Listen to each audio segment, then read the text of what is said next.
Bonsoir à toutes et à tous. Merci infiniment à Marc Richel et à l'Académie royale de Belgique, en particulier le Collège Belgique, de cette invitation.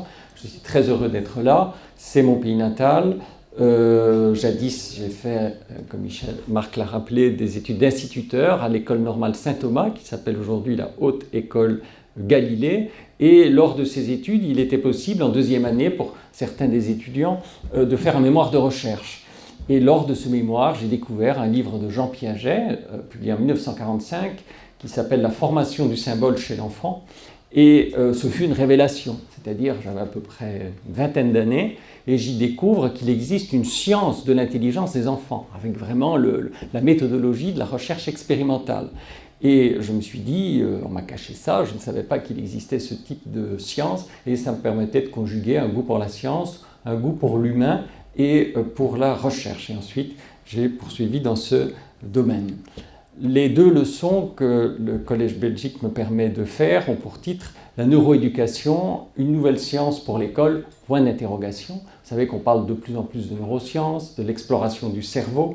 Et l'idée est que dans le domaine de l'éducation, tout comme cela se fait dans le domaine de la santé, on puisse s'intéresser aux lois de fonctionnement du cerveau pour mieux comprendre les progrès et aussi les difficultés des enfants. Celle d'aujourd'hui porte donc sur un sujet très fondamental, qu'est-ce que l'intelligence de l'enfant? Alors, je remercie infiniment Marc Richel de l'invitation, d'autant que Marc a très bien connu Jean Piaget, dont je vais beaucoup vous parler, qui était le grand spécialiste de ces questions au XXe siècle, connu dans le monde comme l'est Freud pour le développement psycho-affectif. Le livre de référence de Piaget, Que sais-je, la psychologie de l'enfant, que jadis je lisais, qui était mon livre de chevet comme étudiant en psychologie et instituteur, et que l'éditeur des presses universitaires de France m'a confié la réécriture en 2004. Je vous ai ici mis l'image de la nouvelle édition 2017 que vous pouvez vous procurer. Et par ailleurs, correspond au contenu de ces conférences, un ouvrage qui paraîtra chez l'éditeur belge Marnaga dans la collection dirigée par Marc Richel et Xavier Seron au printemps prochain, qui s'intitule « La neuropédagogie de Montessori, Freinet et Piaget aux sciences cognitives ». Et vous verrez, sans que ce soit exactement le même contenu, le livre est déjà écrit, cela recouvre les sujets que l'on va explorer ensemble. Alors, d'emblée, quand on parle d'intelligence de l'enfant, c'est un concept très général, très ambitieux, il faut le préciser, surtout si on le décline en recherche expérimentale qui vont du laboratoire à l'école. Alors, l'intelligence de l'enfant, c'est tout d'abord l'objet. Vous percevez cette montre, donc dans votre cerveau, une partie qui se trouve à l'arrière du cerveau qui s'appelle le cortex occipital, spécialisé dans la vision. Le cortex occipital de chacun et chacune d'entre vous perçoit cette montre. Si je la fais disparaître derrière mon dos, il est évident pour vous qu'elle continue d'exister, parce que votre cerveau infère la permanence de l'objet. Si je la cache partiellement derrière cet écran, vous ne considérez pas qu'il s'agit d'une demi-montre, vous inférez l'unité de l'objet. Eh bien voilà la première construction fondamentale que le bébé doit faire, brique de base de son intelligence, construire l'objet. Cela vaut pour les objets physiques comme cette montre ou les objets humains, vous et moi, qui entourent le bébé. Et lorsque dans son cerveau, ou grâce à son cerveau, le jeune bébé est parvenu à découper mentalement l'environnement qui l'entoure en objets physiques ou humains unique et permanent, vous comprenez qu'il opère un passage du continu au discontinu. Et c'est le fondement des mathématiques, par ailleurs, mais aussi le fondement de l'intelligence. Et dès l'instant où le bébé perçoit ce monde qui l'entoure comme une multitude d'objets uniques et permanents, de façon irrépressible, pour le reste de sa vie, il aura l'envie, la gourmandise cognitive de traiter les objets quantitativement, de les dénombrer, genèse du nombre, qui conduira, via les apprentissages scolaires et la culture en général, aux mathématiques, ou non pas de les traiter quantitativement, mais qualitativement, genèse de la catégorisation, forme, couleur, fonction, qui conduira également via les apprentissages scolaires et la culture aux taxonomies. Et toute l'intelligence, à tout moment, conjugue mathématiques, quantification et catégorisation taxinomie ou taxonomie, ce qui est synonyme. Pendant une période assez longue du développement, ces traitements quantitatifs, nombre, et ou qualitatifs, catégorisation, porteront sur des objets concrets, comme l'exemple de la montre. Mais à un moment donné, ces traitements quantitatifs et ou qualitatifs pourront aussi porter sur des idées, des hypothèses, des propositions logiques. Et à ce moment-là, le cerveau humain atteint sa toute puissance cognitive en quelque sorte, c'est le raisonnement, et notamment le raisonnement hypothético-déductif, qui est au cœur de l'intelligence de l'adolescent et de l'adulte, mais qui est aussi au cœur de la science, au cœur de l'art, puisque la créativité est toujours imaginer des mondes possibles et différents, donc mettre le cerveau en mode hypothético-déductif. Et cela, c'est ce que l'on appelle une architecture cognitive. Et étudier l'intelligence de l'enfant en construction, y compris à l'école, c'est comprendre comment chaque enfant va reconstruire pour lui, par rapport à son environnement, au monde qui l'entoure, l'objet, le nombre, la catégorisation et le raisonnement. Et dans un laboratoire, comme le laboratoire du CNRS que je dirige à la Sorbonne, eh bien, nos équipes de recherche travaillent sur ces différents domaines, dans des expériences, des mises en situation scientifiques que je vais vous présenter, où on peut non seulement étudier les comportements de dénombrement ou de catégorisation ou de raisonnement, mais aussi l'activité du cerveau lors de ces comportements. Et cela, c'est grâce à une révolution technologique. Je sais que l'Académie accueille aussi une classe de technologie. Là, il y a pour la psychologie une révolution technologique phénoménale, pour reprendre un mot de Marc Richel tout à l'heure, qui est l'imagerie cérébrale anatomique et fonctionnelle, notamment l'IRM, qui pour la première fois depuis le début de ce millénaire est utilisée pour l'exploration du cerveau humain, donc exploration du cerveau in vivo pendant ces opérations de l'intelligence. Et nous avons, avec mon laboratoire en France, réalisé les toutes premières recherches sur l'exploration du cerveau d'enfants volontaires dès l'école maternelle jusqu'à la fin du primaire, ce qu'on appelle en France le CM1 et le CM2. Cette architecture cognitive de l'objet au raisonnement, l'idée de sa construction et l'exploration de sa genèse, de son origine, n'est évidemment pas nouvelle. Si on remonte à une académie beaucoup plus lointaine, où vous reconnaissez Platon qui pointe le doigt vers le ciel et son élève Aristote, pour la question de l'origine de cette intelligence, de l'objet au raisonnement, on sait que Platon considérait que des idées innées, l'origine de l'innéisme, préexistait et que finalement, par un phénomène de réminiscence, le cerveau, parce que Platon était déjà cérébrocentriste, c'était le premier à faire l'hypothèse que la pensée était dans le cerveau, alors que son élève Aristote était encore cardiocentriste. Pour lui, la pensée était dans le cœur, parce que le cerveau était trop froid, disait-il. Donc, déjà Platon, cérébrocentriste, considérait que les idées étaient pour lui innées. Aristote, en revanche, qui pointe la main vers vous, c'est-à-dire vers le réel, disait non, au contraire. Les connaissances se construisent dans l'environnement. Aristote était le premier des empiristes et il voulait néanmoins une rigueur à cette construction pour qu'elle accède précisément au raisonnement que j'évoquais tout à l'heure. Et cette rigueur, vous vous en souvenez de vos cours de philosophie, ce sont les syllogismes. Et c'est ainsi qu'Aristote inventa les syllogismes pour que ce rapport de l'esprit au monde puisse se construire de façon empirique et rigoureuse, c'est-à-dire via les canons de la logique, le syllogisme. Ces deux positions innéistes et empiristes sont encore au cœur des débats tout à fait contemporains à propos du cerveau. Vous allez voir que certains chercheurs considèrent que déjà chez le bébé, il y a des compétences très précoces, innées, et d'autres, à l'instar de Piaget, vont continuer à plutôt s'intéresser à l'empirisme. On verra que c'est le constructivisme dans l'interaction avec l'environnement.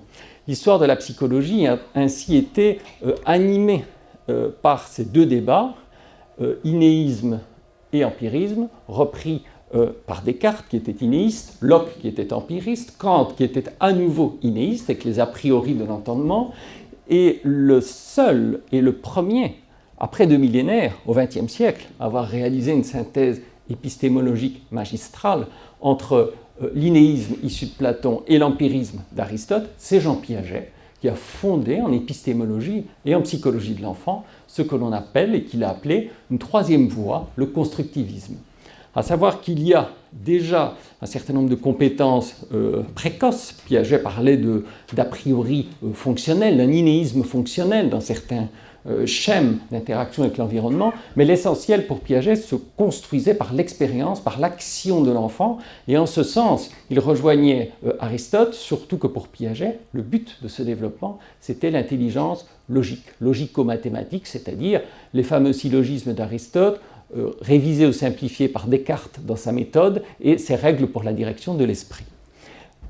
Cette synthèse, on la doit donc à un psychologue. C'est un psychologue de l'enfant qui finalement a proposé une synthèse de l'innéisme et de l'empirisme. En parallèle, comme vous le voyez sur cette fresque que j'ai représentée, historique, la naissance et l'émergence de la biologie, de Darwin, au XIXe siècle, et c'est aujourd'hui ce sont ces deux chemins que l'on peut articuler dans l'imagerie cérébrale du cerveau de l'enfant en développement, parce que les technologies d'imagerie cérébrale fonctionnelle sont évidemment à l'origine une invention de biologie en lien avec l'informatique et des phénomènes tout à fait psychologiques.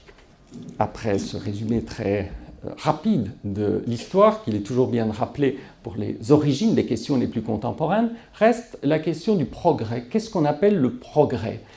Pour passer précisément de l'objet au raisonnement avec un constructivisme qui ferait la synthèse entre ce qui est inné et ce qui est acquis.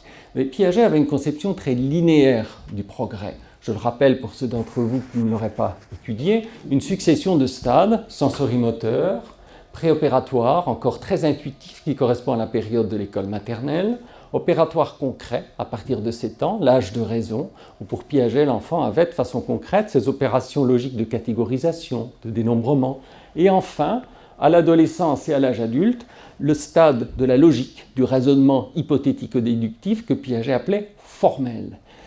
Piaget avait donc un modèle du développement cognitif qu'on peut appeler incrémental, c'est-à-dire hiérarchique, de stade en stade. Certains le caricaturent même ou le résument comme un modèle dit de l'escalier. Alors, en fait, et peut-être que dans l'esprit d'un certain nombre d'entre vous, c'est encore le modèle que vous avez du développement cognitif de l'enfant. Ce modèle est très ancré dans notre culture, dans notre façon de penser. Depuis le siècle des Lumières, Diderot ou Condorcet ont développé cette idée d'un progrès linéaire qui ferait qu'avec la science, la technologie, peu à peu, nous deviendrions de plus en plus intelligents et aussi nous vivrions dans un monde en paix, heureux. On sait que ce n'est pas le cas. Les phénomènes ultra-contemporains comme le terrorisme mondial nous montrent combien cette vision linéaire du progrès des sociétés et de la disparition du barbarisme grâce à l'éclairage de la science est inexacte. Vous allez voir qu'en fait, dans le développement de l'enfant, ce modèle par stade linéaire et hiérarchique du progrès qui nous venait de Piaget est aujourd'hui critiqué, remis en question à partir d'observations plus fines des comportements et du chemin dynamique et non linéaire du développement neuronal dans le cerveau. Il y a eu, encore un mot d'histoire pour l'introduction, un débat très important au milieu des années 70 entre Noam Chomsky, linguiste, innéiste comme l'était Platon, et Jean Piaget, déjà constructiviste, ainsi que je vous l'indiquais tout à l'heure. Ce débat était très vif, les deux hommes ne se sont pas entendus, néanmoins cela a dégagé deux pistes, deux voies de recherche. L'une qui reste très innéiste, fondée soit sur l'observation du bébé, donc l'état initial, soit sur l'observation de l'adulte, l'état final, qui était incarné en France et dans le monde par Chomsky, Jacques Meller, Jean-Pierre Changeux, Stanislas Dehaene aujourd'hui, et par ailleurs, d'autres psychologues qui, dans la suite épistémologique de Piaget, dont je fais partie, essayaient quand même de s'intéresser à la construction des connaissances et de l'intelligence tout au long du développement. Mais on ne pouvait pas ignorer toutes les découvertes sur les compétences précoces du bébé qu'avait ignoré Piaget. Et vous allez voir que les nouveaux modèles tiennent en même temps compte de ces capacités innées, pour certaines, ou très précoces, ignorées par Piaget, et de l'idée qu'il y a encore beaucoup de défis neurocognitifs, un néoconstructivisme que l'enfant doit relever au cours du développement. Et on peut dire aujourd'hui que l'opposition qui remonte à l'Antiquité, Platon, Aristote, entre innéisme et empirisme ou inné et acquis n'a plus de sens dans les observations et découvertes scientifiques contemporaines. Le cerveau humain est extraordinairement équipé depuis le début de la vie. Je vais vous en donner quelques exemples, pour le nombre par exemple. Mais il doit encore relever de très sérieux défis neurocognitifs tout au long du développement. Et c'est cela qui est intéressant, et c'est là où l'on peut définir que pour devenir un fin stratège, il y a encore toute une part qu'on peut appeler de néoconstructivisme, qu'on appelle aussi aujourd'hui épigénétique en médecine, qui est un thème qui était cher à Piaget, qui redevient de grande actualité, à savoir que malgré ou avec un patrimoine génétique bien déterminé, l'expression génétique selon l'environnement et l'impact de l'environnement est extrêmement différencié, voire transmissible. Ce qui fait que, et c'est résumé par ce double schéma, on considère aujourd'hui que le développement de l'enfant, donc ici vous avez en abscisse les âges, donc ça c'est l'ontogenèse, de la naissance à l'âge adulte, 2 cas de figure. En ordonnée, selon Piaget, vous aviez les stades que j'ai évoqués tout à l'heure, du sensorimoteur aux logiques formelles, du bébé à l'adolescent. Les modélisations les plus contemporaines du développement de l'intelligence chez l'enfant ressemblent davantage au modèle de droite, qui peut évoquer pour vous un rivage, la plage, la mer du Nord par exemple, avec les vagues qui arrivent près de la plage. En termes cognitifs, ce sont des stratégies, à savoir qu'à tout âge du développement, dans le cerveau de l'enfant, plusieurs stratégies, avec des fréquences d'usage très variables, coexistent, sont susceptibles d'entrer en compétition, différents modes de pensée. Vous voyez donc que c'est plus flexible, plus subtil et aussi plus compétitif que ne l'étaient les stades, avec à chaque fois une grande structuration de pensée qui se succèdent. Donc le développement de l'enfant est aujourd'hui caractérisé, comme on peut le faire en physique pour d'autres domaines, comme un système dynamique et non linéaire. Je vous donnerai quelques définitions tout à l'heure pour vous indiquer que certaines de ces stratégies sont très précoces, ce que j'évoquais tout à l'heure. Les compétences précoces du bébé, il n'empêche qu'elles pourront disparaître dans l'expression des comportements parce que d'autres stratégies en lien avec l'environnement vont se construire et quelquefois les court-circuiter. 2 types de stratégies coexistent, des heuristiques, qui sont des automatismes, pour donner une première définition, et d'autres, des algorithmes exacts, qui existent en informatique, en intelligence artificielle, mais qui existent aussi dans notre cerveau. Le problème du cerveau humain, comme l'a fort bien démontré Daniel Kahneman, psychologue, lauréat du prix Nobel d'économie, c'est que nous sommes dominés par des heuristiques qui très souvent sont plus activés, c'est-à-dire passent devant, court-circuitent des algorithmes exacts que nous avons par ailleurs construits ou appris. Dès lors, et dans cette première approximation, vous voyez que le développement est sans doute de l'intelligence plus complexe, que c'est à travers un modèle dynamique et non linéaire comme cela que se construisent l'objet, le nombre, la catégorisation et le raisonnement. Et le cœur de l'intelligence va dès lors être, et c'est cela que l'on peut aujourd'hui démontrer en imagerie cérébrale, grâce au cortex préfrontal qui est à l'avant de notre cerveau, de sélectionner par un mode qu'on appelle exécutif. Les fonctions de ce cortex préfrontal sont des fonctions exécutives qui vont nous permettre au bon moment d'inhiber et d'activer une stratégie parmi un répertoire de stratégies possibles.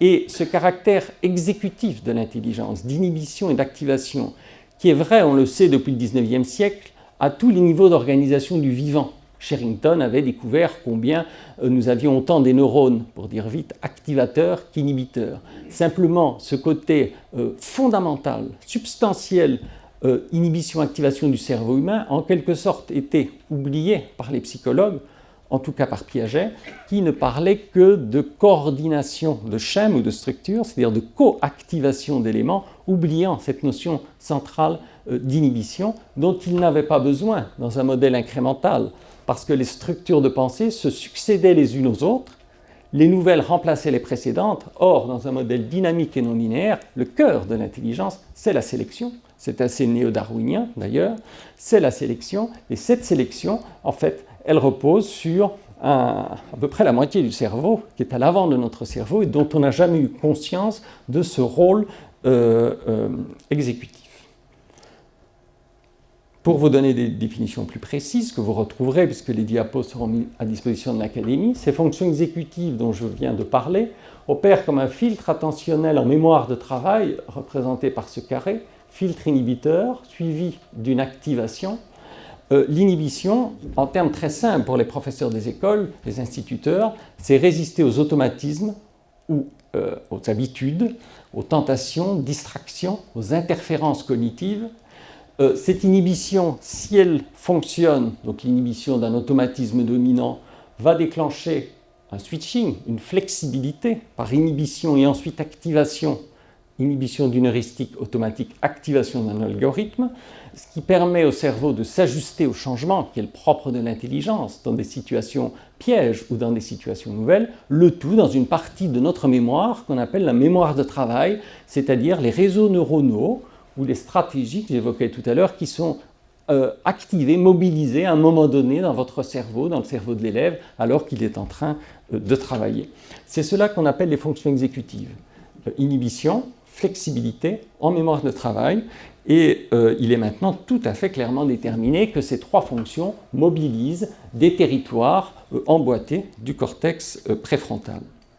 Ce cortex préfrontal qui sous-tend donc ces fonctions exécutives, dont l'inhibition, on le comprend, est la fonction cardinale, puisqu'il s'agit de résister à ces automatismes pour être intelligent, est la partie de notre cerveau dont la maturation est la plus lente et tardive au cours du développement. Vous avez ici des courbes en U inversées qui traduisent à la fois la multiplication synaptique, ouverture neuronale pour apprendre, et lorsque l'on apprend, diminution de matière grise parce que certaines connexions, certains réseaux vont être stabilisés, les autres éliminés. Et si l'on regarde les vagues de maturation dans le cerveau, cela démarre par les systèmes sensorimoteurs, ce qui donne raison à Piaget du point de vue de son stade sensorimoteur pour le départ, et en passant par différentes autres régions du cerveau, l'essentiel pour ce que je veux vous démontrer est que ce cortex préfrontal, qui sous-tend ces fonctions plus subtiles d'inhibition, d'activation, de flexibilité, est celui qui, en quelque sorte, a le plus besoin d'école, d'éducation, d'apprentissage, parce que sa maturation est extrêmement lente, ce qui explique toutes nos erreurs, même nous, adultes, liées aux automatismes, aux heuristiques de pensée, alors même que nous avons acquis des algorithmes logiques ou moraux. On verra des exemples relatifs à la vie sociale. Des démonstrations d'imagerie cérébrale anatomique qui mesurent ces phénomènes de maturation observés sur la matière grise montrent très clairement, à travers les âges, là vous voyez une étude longitudinale de 5 ans à l'âge adulte, que plus les régions sont bleutées, violettes, plus elles maturent, que c'est le cortex préfrontal qui mature lentement et le plus tardivement. Ce qui explique que les adolescents, par exemple, ont encore beaucoup de problèmes de contrôle inhibiteur, comme les enfants plus jeunes. On verra aussi que cette maturation tardive explique que l'on reste toujours très fragile nous-mêmes à l'égard de l'inhibition de nos automatismes parce que c'est la région qui a été la plus sujette à erreur et donc peut-être, et ça sera mon message, l'école n'a pas suffisamment entraîné les fonctions. Nous allons voir maintenant, pour l'architecture cognitive que j'ai décrite tout à l'heure, comment, pour chacune de ces notions, on peut et on doit aujourd'hui explorer les phénomènes d'intelligence en termes d'inhibition, d'activation et de modèles dynamiques et non linéaires du développement. Je commencerai par l'objet, ensuite un exemple sur le nombre. Je n'aurai sans doute pas le temps de parler de la catégorisation, conduite de tri, mais si cela vous intéresse, je répondrai à vos questions. Et un exemple enfin concernant le raisonnement qui permettra de donner des illustrations pour l'adolescent et l'adulte. Concernant la permanence de l'objet, c'est l'exemple de la montre que j'indiquais tout à l'heure. Piaget avait fait cette observation très solide et répétée dans tous les laboratoires du monde concernant ses propres bébés, son fils Laurent. Et lorsque Piaget revenait de l'université de Genève, jeune professeur, dans son chalet, et que son fils Laurent était assis sur le canapé, Piaget prenait sa montre, la faisait disparaître sous un coussin et observait que pendant les premiers mois de sa vie, son fils n'allait pas rechercher l'objet. Piaget disait qu'il n'a pas encore le concept de permanence de l'objet, à savoir que c'est un percept et non un concept. dès lors, lorsqu'il disparaît, il n'existe plus. Mais vers 6 mois, l'enfant devient capable d'aller rechercher l'objet disparu derrière un écran. Et à ce moment-là, enfin psychologue, Piaget avait essayé de complexifier la situation et déplacer la montre sous un autre coussin équidistant. Donc la difficulté motrice est la même. Les deux sont aussi visibles l'un que l'autre et observe que l'enfant, eh bien, vous avez ici le dispositif, l'enfant qui a parfaitement vu disparaître l'objet derrière l'écran A va, en premier lieu, être capable de le rechercher. Ensuite, l'enfant voit l'objet disparaître derrière l'écran B, l'autre coussin. Néanmoins, le bébé, entre 6 mois et 1 an, ce qui est très long, entre 8 mois et 1 an, va continuer d'aller rechercher l'objet sous A et non pas sous B. Alors qu'il sait qu'il est sous B, il l'a vu disparaître sous B. Ce que Piaget a appelé l'erreur à non B. Erreur célèbre. Vous allez voir que c'est un premier exemple d'heuristique, d'automatisme. Et cette erreur à non B était pour Piaget un signe du fait qu'au sein du stade sensorimoteur, l'enfant n'avait pas encore atteint le sous-stade solide de la permanence de l'objet qu'il atteignait, selon lui, à l'âge d'1 an. 1 an, premier anniversaire, Piaget disait, vous voyez, l'enfant a la permanence de l'objet parce que l'erreur à non B disparaît. Ce qui veut donc dire que le bébé, à ce moment-là, lorsque l'objet disparaît sous A, il ira le chercher sous A, premier coussin. Lorsque l'objet disparaît sous B, il ira bien aussi le chercher sous B.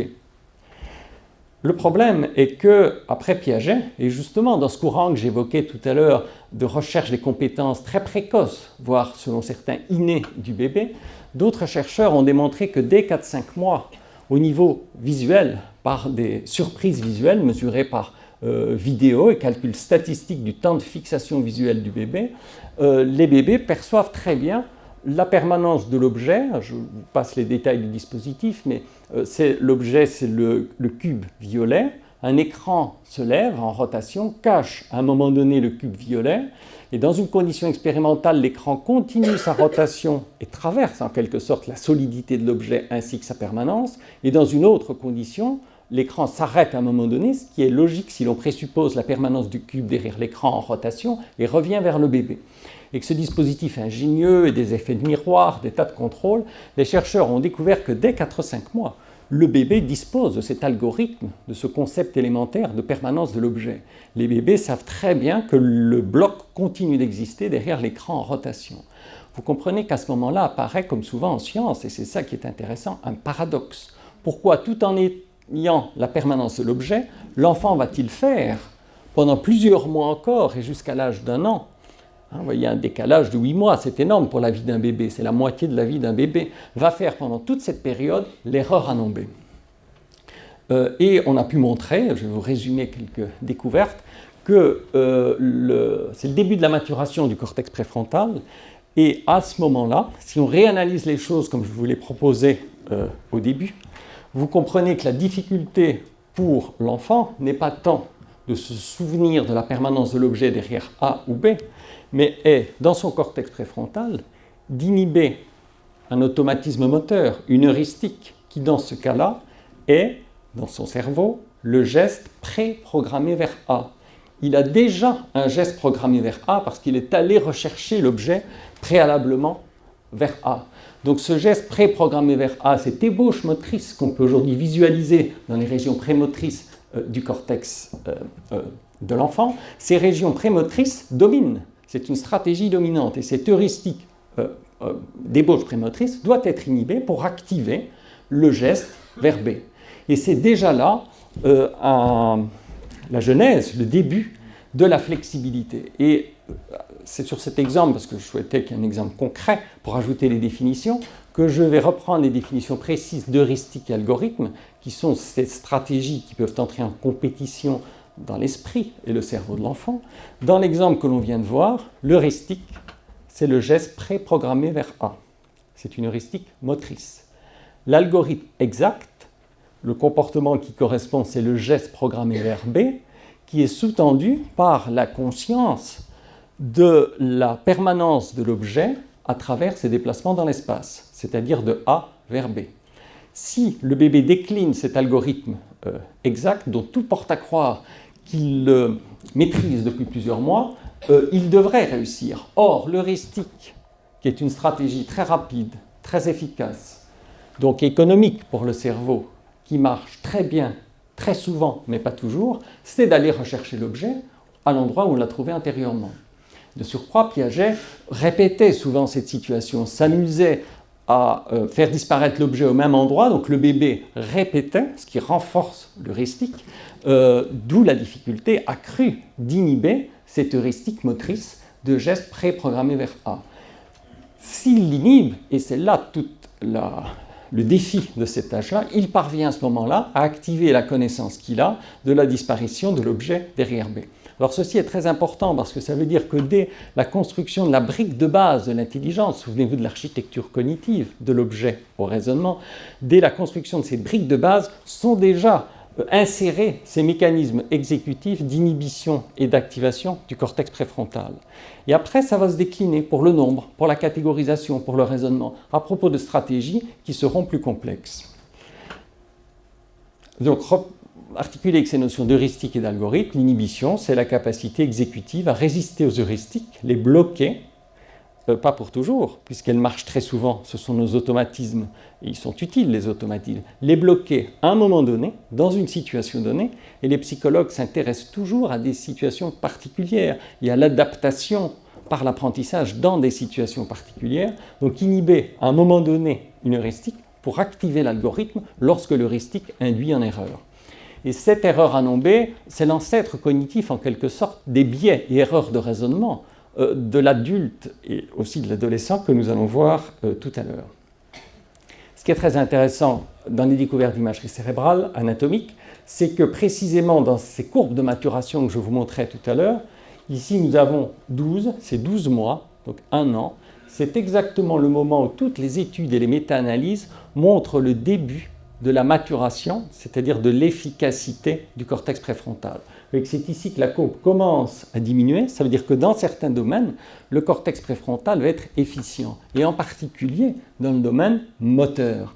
Et cette disparition de l'erreur à nommer est aujourd'hui considérée, et c'est là où Piaget avait la bonne intuition de la découvrir, est aujourd'hui considérée non pas comme révélateur de l'algorithme visuel de permanence de l'objet, mais comme révélateur de la capacité qu'a l'enfant à inhiber une heuristique motrice dominante, geste préprogrammé vers A, donc un automatisme moteur, pour activer l'algorithme visuel de permanence de l'objet.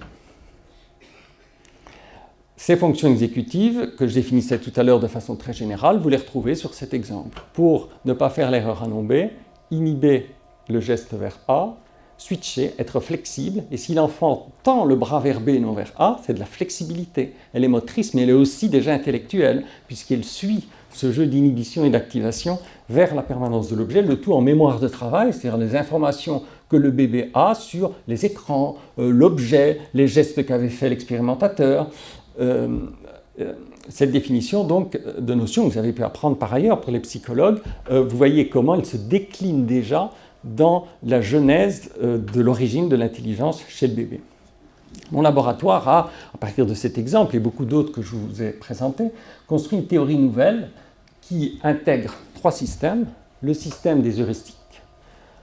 L'heuristique motrice qu'on vient de voir en est un premier exemple. Il y en a beaucoup d'autres. Il y a toute une cartographie des heuristiques qui a en effet été théorisée par Daniel Kahneman dans un livre célèbre qui s'appelle « Les 2 vitesses de la pensée », système 1 et système 2.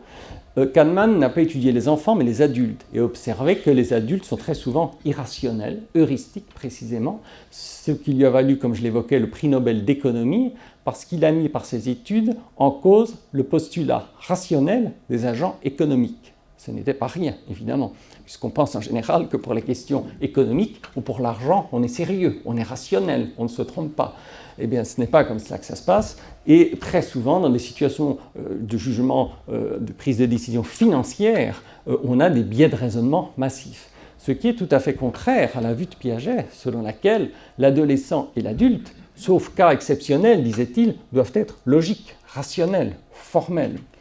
On a donc un paradoxe grand entre l'idée d'un adulte, pour dire rapidement, heuristique et rationnel, et celle d'un adulte qui serait logique et algorithmique. Et grâce au développement, et comme je commence à vous le démontrer déjà avec l'erreur à nommer, on peut concevoir une théorie qui intègre ces 2 approches. Certes, nous avons un système heuristique et beaucoup de réseaux très rapidement activés dans le cerveau qui peuvent nous induire en erreur, Nous avons aussi, qui se construit progressivement, et parfois plus précocement que ne le pensait Piaget, une logique, donc un système d'algorithmes, qui étaient les stades de Piaget, mais le cœur de l'intelligence n'est pas là, en tout cas pas seulement là. Le cœur de l'intelligence, c'est dans ce troisième système que j'ai appelé, d'un terme déjà très connu en biologie, mais peu utilisé en psychologie du développement, ou alors dans un sens négatif, je l'utilise ici dans un sens positif, facteur de développement et d'intelligence, le système d'inhibition qui va permettre, dans toutes les situations du développement cognitif, au bébé, ensuite à l'enfant et à l'adulte, d'interrompre le système heuristique pour activer celui des algorithmes exacts,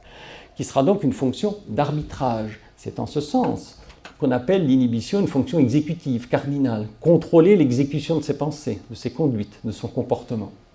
Vous verrez que dans les observations les plus récentes, et on le verra notamment demain, à l'école, ce système d'inhibition peut être entraîné, puisqu'il est positif et permet d'aller au-delà de nos automatismes, et que s'il est très conscient, très métacognitif, réflexif au début, il peut s'automatiser, et que le but, c'est qu'il s'automatise, et qu'il devienne très rapide, aussi rapide que ne le sont les heuristiques, pour les attraper en chemin, en quelque sorte, dans leur course.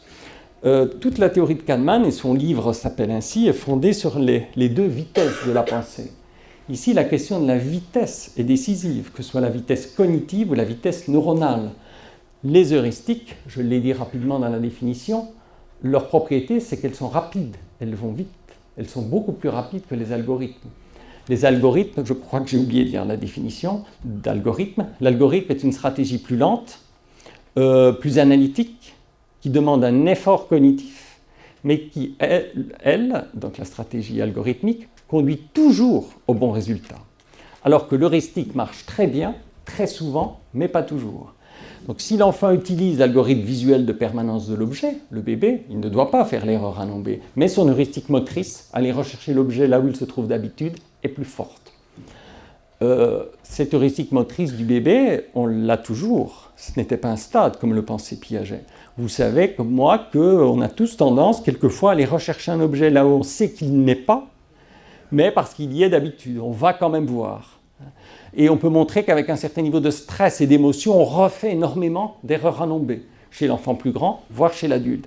Donc cette tendance à retourner à l'acte moteur habituel, c'est une heuristique. Ça marche très bien, très souvent, mais pas toujours.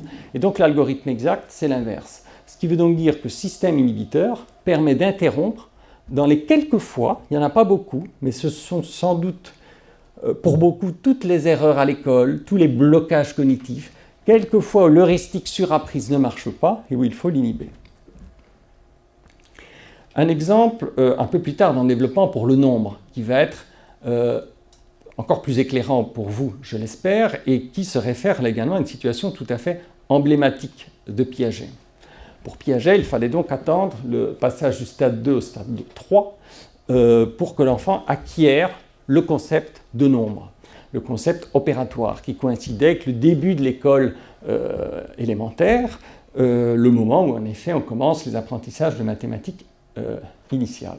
Vous allez voir que là aussi les choses en fait sont beaucoup plus complexes, que le bébé a déjà des capacités proto-mathématiques, que l'enfant d'école maternelle a des capacités de comptage beaucoup plus exactes et algorithmiques que ne l'imaginait Piaget, que néanmoins il va se tromper dans le problème que Piaget avait inventé. Ce problème qui a fait le tour du monde, comme l'erreur à nommer, est la célèbre tâche de conservation du nombre. Si vous placez un enfant d'école maternelle face à ce dispositif et que vous lui demandez s'il y a le même nombre de jetons ou pas le même nombre, s'il y en a pareil ou pas pareil du point de vue de la quantité, au-dessus et en dessous de la ligne noire, les petits, vers 4-5 ans, vont réussir. Ils vont vous dire, ben oui, il y en a pareil. Ils peuvent faire une correspondance terme à terme ou utiliser d'autres arguments. C'est ce qu'on appelle le constat d'égalité. Les enfants, en général, le font. Mais Piaget, là aussi, avait un peu compliqué la situation, comme pour l'erreur à nommer. Et sous les yeux de l'enfant, et on refait toujours ça aujourd'hui quand on teste les enfants, et en 2017, tous les enfants du monde, en Belgique ou ailleurs, font cette erreur. Donc les observations de Piaget restent tout à fait exactes. C'est leur interprétation Aujourd'hui, face à des données nouvelles, et vous allez voir qu'ici on a repris la tâche de Piaget en IRM, ce qui fut pour nous très difficile, un exploit technologique, et on a pu mieux comprendre ce qui se passait dans le cerveau des enfants, comme cette petite fille qui réfléchit à la tâche. Donc sous les yeux de l'enfant, Piaget écartait les jetons. Et à ce moment-là, le nombre, vous le voyez, reste identique, mais l'espace occupé s'accroît.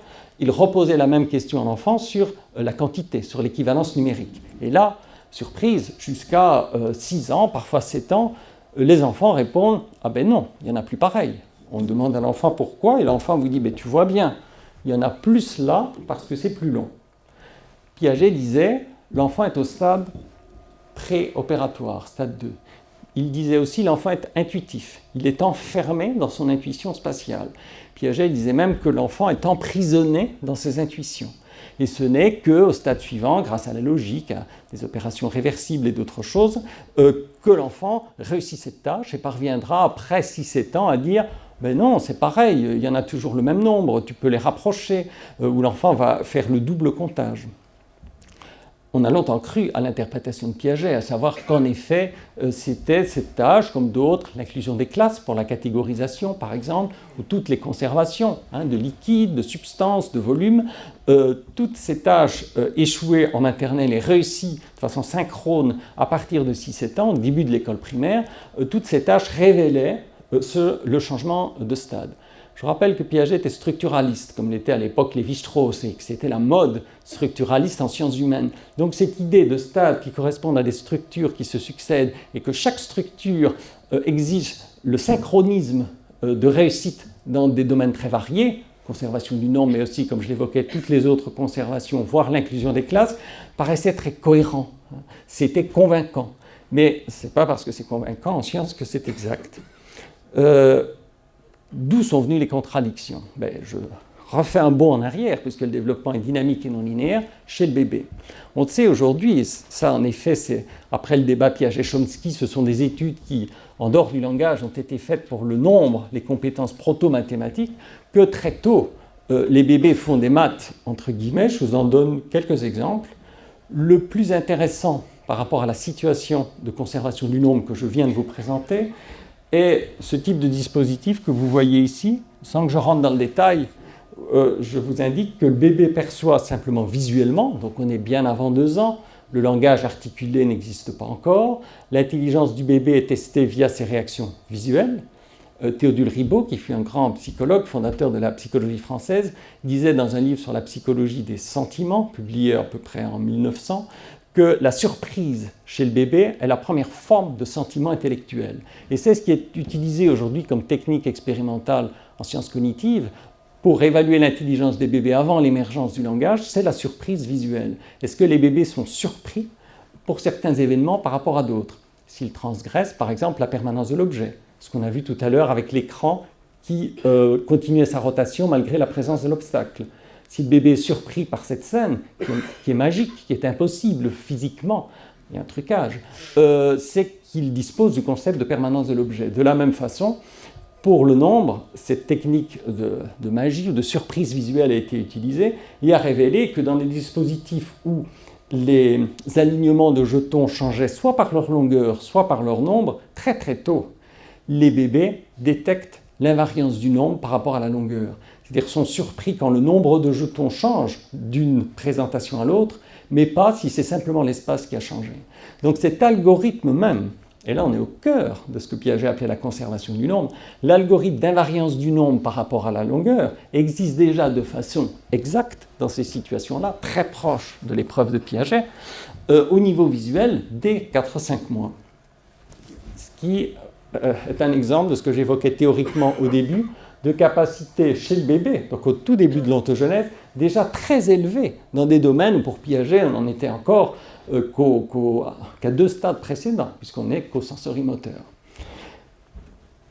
D'autres études aussi très célèbres ont révélé durant les années 90, confirmé durant les années 2000, que dès 4-5 mois, et ça intéresse en général les instituteurs, qui souffrent beaucoup à apprendre ces opérations arithmétiques élémentaires plus tard en classe, dès 4-5 mois au niveau visuel, les bébés détectent déjà les erreurs de calcul. Si on leur présente dans un théâtre avec des marionnettes, des événements numériques possibles ou impossibles. Par exemple, 1 plus 1 égale 2, événements possibles, avec un système de Mickey qui entre, qui sort, un écran qui cache le Mickey, c'est-à-dire qui va, vous voyez, le bras entre un Mickey, l'écran se lève, va cacher le Mickey, le bébé est à votre place.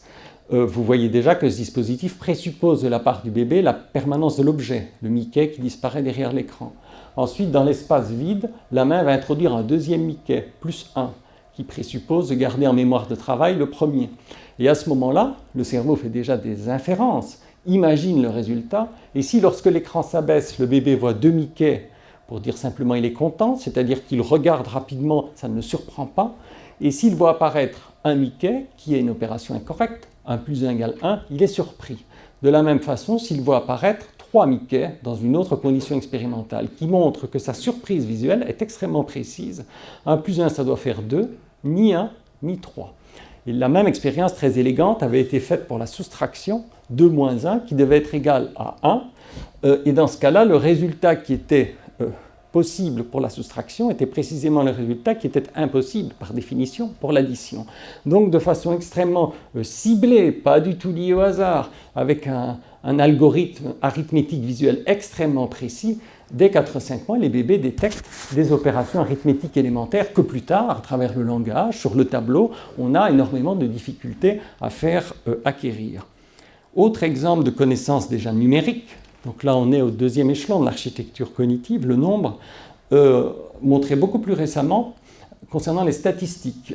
Très tôt, les bébés, on appelle cela le bébé bayésien, infèrent la probabilité des causes à partir des effets observés. Si sous les yeux du bébé vous tirez des balles de ping-pong rouges ou blanches d'une boîte, ce qui crée un échantillon, un concept statistique, et qu'à la fin vous ouvrez la boîte, c'est-à-dire vous révélez la population de balles d'où ce tirage est issu, les bébés sont surpris lorsque la population, ici inattendue, ne correspond pas à l'échantillon. Ici, vous voyez qu'il y a beaucoup de balles rouges et il y avait un certain nombre de balles rouges dominants dans l'échantillon. Là, c'est l'inverse.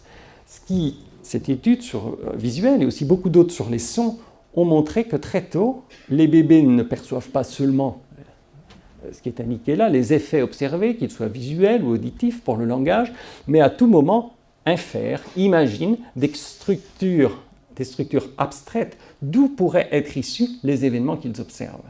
Et ici, c'est typiquement une structure probabiliste, statistique, que les bébés ont déjà imaginée, d'où leur surprise lorsque l'on ouvre la boîte, ce qui veut donc dire que leur activité cognitive ne se limitait pas simplement à percevoir ces objets, mais à imaginer, en termes probabilistes, imaginer des séquences d'où ils pourraient être issus. Je vous ai donné la succession de ces 3 exemples, la variance du nombre par rapport à la longueur, arithmétique élémentaire, statistique, pour vous dire combien le cerveau du jeune enfant, et ici le bébé, est déjà proto-mathématique, a déjà beaucoup de processus relatifs au nombre avant même l'émergence du langage. Le paradoxe paraît dès lors d'autant plus grand concernant le fait que plusieurs années plus tard, ce même enfant qui avait déjà l'invariance du nombre par rapport à la longueur, les stats et même de l'arithmétique élémentaire, va se tromper dans une tâche qui pourtant paraît aussi simple que celle de Piaget. Et vous vous souvenez de la diapo que j'avais présentée après Chomsky et Piaget en disant mais le développement dans le néoconstructivisme, c'est comprendre plus finement les défis que le cerveau doit encore relever. Ça, c'est un exemple de défi, la tâche de Piaget. Ce n'est pas sans doute parce que l'enfant n'a pas l'algorithme d'invariance du nombre par rapport à la longueur. On vient de le voir qu'il l'avait déjà beaucoup plus tôt. Simplement, dans cette situation-là, il est incapable d'inhiber autre chose qui vient court-circuiter l'algorithme d'invariance du nombre par rapport à la longueur. Et cette autre chose, vous allez le voir, donc, nécessite le système d'inhibition que je viens d'évoquer, mais nécessite d'identifier l'heuristique, l'automatisme, l'équivalent de l'erreur à nommer tout à l'heure, l'automatisme qui crée l'erreur dans la situation piagétienne. Vous l'avez sous les yeux. S'il y a parmi vous des professeurs d'école maternelle, vous savez que dans les classes, très souvent, sur les murs ou dans les livres de maths pour petits, on les a à peu près tous analysés, toute la littérature enfantine, on apprend la suite des nombres de 1 à 10 avec, c'est très fréquent, soit des animaux comme ici, soit des fruits ou des petites vignettes que l'on dispose. l'enfant apprend à compter 1, 2, 3, 4, 5 jusqu'à 10, et vous voyez qu'il voit une girafe, 2 hippopotames, 3 crocodiles, etc. Explicitement, donc en termes d'apprentissage explicite, le professeur apprend à l'enfant la suite des nombres. Donc le nombre dans le langage, cette fois, est plus au niveau visuel, comme chez le bébé, mais vous comprenez, à partir du modèle précédemment montré, qu'implicitement, une connaissance heuristique va se construire, et ici une heuristique très très forte, selon laquelle la longueur est égale au nombre. Et de surcroît, dans ce dessin, l'illustrateur avait eu la bonne idée, parce que c'est joli, mais ça renforce l'heuristique, de dessiner cette échelle avec un petit rongeur qui la gravit, mais sans être mathématicien, vous observez que c'est l'équivalent d'une fonction linéaire du nombre par rapport à la longueur. C'est-à-dire que graphiquement, plus l'échelle est penchée, plus l'espace occupé est grand, et plus le nombre est grand. Donc tout est fait dans cette situation didactique, visuellement, inconsciemment, pour encourager l'heuristique selon laquelle longueur est égale à nombre. Et quand l'enfant apprend le nombre dans cette situation à l'école, il apprend sans doute la chaîne numérique, l'algorithme qui correspond au nombre dans le langage, mais simultanément son cerveau qui est un détecteur de régularité, comme le nôtre. Si je devais donner une définition du cerveau, c'est que c'est vraiment constamment un détecteur de régularité. Le cerveau détecte la régularité selon laquelle longueur est égale à nombre. Vous comprenez que ce même enfant placé dans une situation comme celle de Piaget, que ce soit les jetons ou ici une situation que je faisais au laboratoire très simple, avec 3 babards écartés, 3 babards resserrés, cette petite fille se trompe et va dire il y en a plus là parce que c'est plus long. On ne peut plus considérer, comme le faisait Piaget, que ce qui lui pose problème, c'est le concept, l'invariance du nombre par rapport à la longueur, après ce que l'on a vu précédemment sur les compétences précoces, mais de façon plus subtile et en raison de l'immaturité du cortex préfrontal, à ce moment-là, dans son cortex préfrontal, au niveau exécutif, d'inhiber l'heuristique longueur égale nombre, qui marche partout ailleurs, et parfois même sous ses yeux. On peut donner sur une table en classe l'épreuve de conservation du nombre de Piaget pour tester le niveau intellectuel de l'enfant, et que simultanément sur le mur se trouvent des alignements d'objets où plus le nombre est grand, plus l'espace occupé est grand. Et en dehors de l'école, ici même, si je devais rapidement compter le nombre de personnes dans la salle, j'utiliserais la stratégie longueur égale nombre par rapport aux chaises. Au supermarché, à type de produits égaux, si un alignement plus long que l'autre, ce que les magasiniers appellent d'ailleurs des linéaires, on ne les compte pas. On infère immédiatement qu'il en reste plus là où c'est plus long. Ce n'est donc pas un stade intuitif comme le pensait Piaget, c'est une stratégie de quantification, une heuristique qu'on utilise tout le temps parce que c'est utile pour être rapide et pour compter vite. Mais dans ce cas-là, il faut l'inhiber. Il faut absolument l'inhiber. Et le coût intellectuel, le coût cognitif de cette tâche, qu'on a pu démontrer en imagerie, on va le voir après, c'est de résister à l'habitude, à l'automatisme, définition de tout à l'heure. Et ici, l'habitude et l'automatisme, c'est qu'en général, là où c'est plus long, il y a plus d'objets, y compris dans les apprentissages scolaires. Et l'exemple que je vous ai présenté avant est pour moi emblématique, parce que ça montre aussi, sans du tout nous culpabiliser, mais que c'est souvent l'école elle-même qui crée ces heuristiques. Ce sont des heuristiques scolaires, surapprises, qu'il faut continuer de faire. Quelquefois, des professeurs me disent « Mais alors, est-ce qu'il faut supprimer ces représentations, changer les livres pour enfants ?» Je ne crois pas. Il ne faut pas pasteuriser l'environnement numérique, mais il faut alors créer des situations pédagogiques qui mettent en conflit une situation comme celle-là et celle de Piaget, et apprendre à l'enfant à switcher de l'une à l'autre, à voir que dans un cas, l'heuristique longueur égale nombre ne marche pas, et que dans l'autre, elle fonctionne. C'est toute la relativité des savoirs, la robustesse des algorithmes et la mise en perspective qu'on devra faire toute notre vie pour être intelligent entre heuristique et algorithme. L'algorithme ici, il est extrêmement clair, c'est le comptage. Si l'enfant compte, dans la tâche de Piaget, ça prend un peu plus de temps, souvenez-vous de la définition de l'algorithme, un peu plus lent, demande un effort cognitif, est analytique, mais conduit toujours à la bonne solution. Si, plutôt que de dire directement « il y en a plus là parce que c'est plus long, heuristique », l'enfant décline l'algorithme de comptage, compte, il fera 1, 2, 3, 4, 5, 6, 7, 1, 2, 3, 4, 5, 6, 7, double comptage, 7 égale 7. C'est un algorithme exact. On ne se trompe jamais si on applique cette stratégie du double comptage, mais l'enfant ne le fait pas. Et en général, il ne le fait pas, et à un moment donné, grâce au développement ou à l'apprentissage, il parviendra à le faire. Vous voyez déjà dans ces deux exemples, l'objet chez le bébé avec l'erreur à nommer et le nombre ici pour la conservation du nombre, c'est que c'est un défi toujours recommencé, celui de l'inhibition des heuristiques. Le bébé parvenu à inhiber une heuristique motrice pour l'erreur à nommer, mais son cortex préfrontal qui est toujours en construction, dans un domaine nouveau comme le nombre et les mathématiques, va à nouveau être piégé par des heuristiques, tout comme nous-mêmes adultes sommes piégés par des biais de jugement et de raisonnement. Un peu plus tardif, cet exemple que l'on vient de voir se situe au milieu de l'enfance, donc en cohérence avec le fait que le cortex préfrontal est toujours en cours de maturation. L'exemple du nombre se situe ici, vers 6-7 ans. Piaget croyait que c'était un changement de stade lié à la construction de la notion de nombre. On sait aujourd'hui que c'est un moment où des stratégies de quantification, pour certaines très précoces, entrent en conflit. Donc des algorithmes de comptage ou d'invariance du nombre par rapport à la longueur, entrent en conflit avec une heuristique construite par l'école, construite par la culture, telle longueur égale nombre. Et qu'être intelligent dans ce cas-là, ça va être, lors de la tâche, d'inverser le poids de ces deux stratégies et d'être capable, au niveau exécutif, d'inhiber longueur égale nombre pour activer l'algorithme de comptage. Et c'est ça qui se passe dans la réussite à l'épreuve de Piaget. C'est ce mécanisme-là qu'on appelle une microgenèse, une adaptation au conflit lors de quelques dizaines de secondes, dans certaines situations vous verrez de millisecondes, c'est cette adaptation au conflit qui fait que l'enfant est intelligent. Pour le bébé, il inhibait le geste programmé vers A pour activer le geste vers B. Ici, il doit inhiber, stratégie plus complexe, l'heuristique longueur égale nombre pour activer l'algorithme de comptage.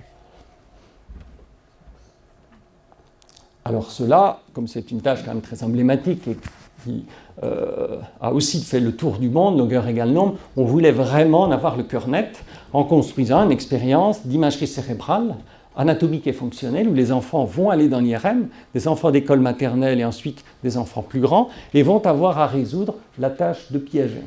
Alors, je puis vous dire que beaucoup de collègues m'ont dit, mais pourquoi c'était formidable d'utiliser la technologie d'IRM, mais pourquoi reprendre les tâches de Piaget? Tout le monde sait que Piaget s'était trompé, que le nombre existe beaucoup plus tôt.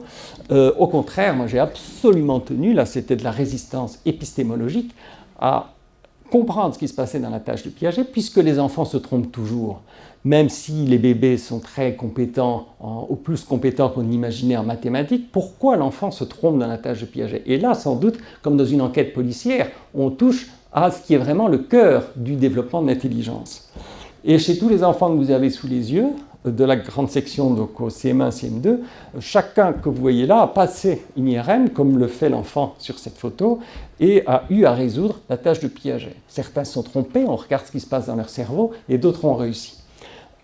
C'est important de montrer ce qu'on appelle un échantillon en psychologie, c'est-à-dire un groupe d'humains, ici de petits humains qui ont participé à cette expérience, parce que quelqueusement, quand on voit des images du cerveau, on oublie qu'il y a des sciences humaines derrière. Et la psychologie, je cite le dernier livre réédité de Marc Richel sur les sciences humaines, est-ce que ce sont vraiment des sciences? La psychologie est de plus en plus une science aujourd'hui, mais même avec ces technologies très performantes et l'imagerie du cerveau, ça se construit toujours avec des humains, des groupes d'humains, et ça nécessite aussi un aspect plus clinique et plus fin. Donc c'est à la fois une science humaine et une science de la vie aujourd'hui. Donc tous ces petits ont chacun passé une IRM.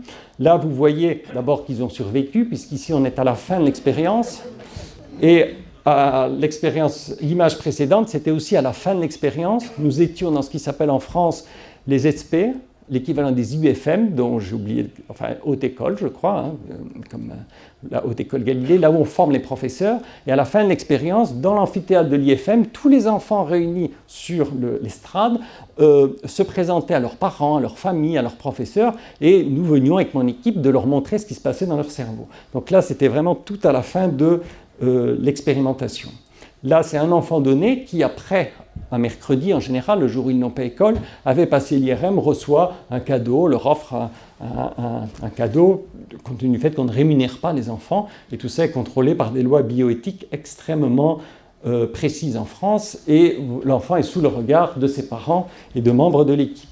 On a aussi imprimé des t-shirts pour l'enfant, il y a écrit « Je passe une IRM ». Ils conservent en général, et que leurs parents doivent d'ailleurs leur enlever après quelques jours pour les mettre à la machine à laver. Il faut absolument le garder et le montrer aux autres enfants de leur classe. Ces détails sont importants parce qu'on fait quand même de la technologie incroyablement performante, de l'IRM 3 Tesla, avec des enfants d'école maternelle qui ne sont pas malades. C'est pour comprendre, dans une perspective de neuroéducation, comment se développe leur cerveau et qu'est-ce qui crée l'échec dans des tâches emblématiques. Donc, je vous ai présenté, pour vous rassurer en effet que les enfants avaient survécu, étaient très heureux de l'avoir fait et veulent revenir, et ils sont d'ailleurs revenus. Mais maintenant, je vais reprendre le fil de comment on construit ce type d'expérience, et on en viendra au résultat dans la tâche de conservation du nombre de Piaget. Tout d'abord, en classe, avec un poster comme celui-ci, en petit ou grand format, les enfants réunis sur un tapis devant ce poster, on explique aux enfants ce qu'il y a dans leur tête. On les interroge sur ce sujet. On leur dit d'abord, on parle du corps, puisque le cerveau est évidemment une partie du corps.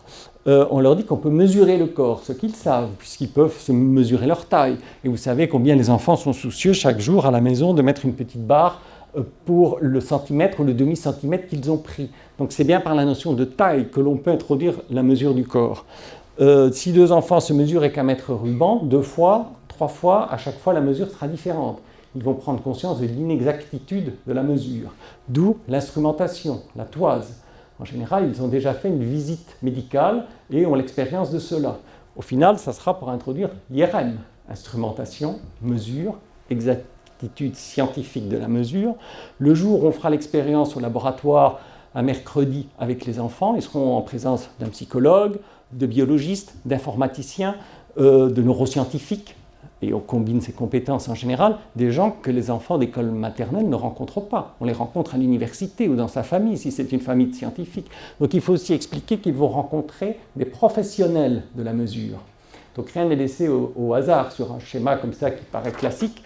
On introduit l'instrumentation, mesure du corps, professionnel de la mesure, voir à l'intérieur du corps. Là, les enfants disent souvent « ouh, un squelette ».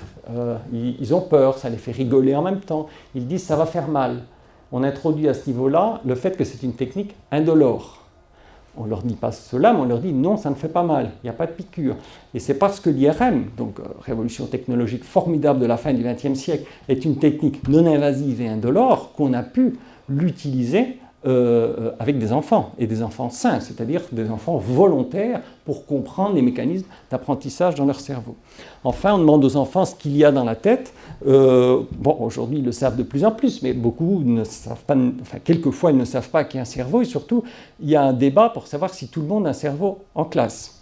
Alors, après une petite discussion, après tout ce que vous pouvez imaginer, est-ce que les filles ont un cerveau, est-ce que les garçons ont un cerveau, qui en a, qui en a pas, on mène le débat, bien évidemment, et rapidement, il y a un consensus pour considérer que tout le monde a un cerveau, mais à quoi sert le cerveau?